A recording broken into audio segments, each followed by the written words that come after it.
অনেক বাবা মা আছেন সন্তানের প্রতি জুলুম করেন।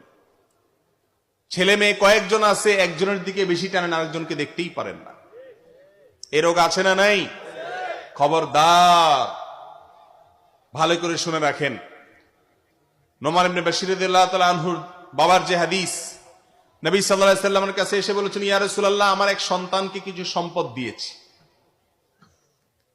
নবীজি বললেন, তোমার তো আরো আছে সন্তান, সবাইকে দিছ? বলে না, শুধু একজনকে দিস।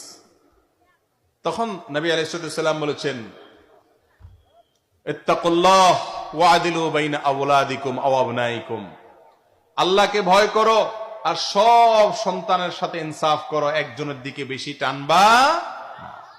এমনকি এক সন্তান যদি বেশি খেদমত করে, আদর যত্ন করে, সেজন্য আপনি তাকে একটু জমি লিখে দিবেন, সম্পদ দিয়ে দিবেন, অন্যদেরকে দিবেন না, এটা জায়েজ নাই। এই হারাম কাজটা অনেক মা বাবা করে থাকে।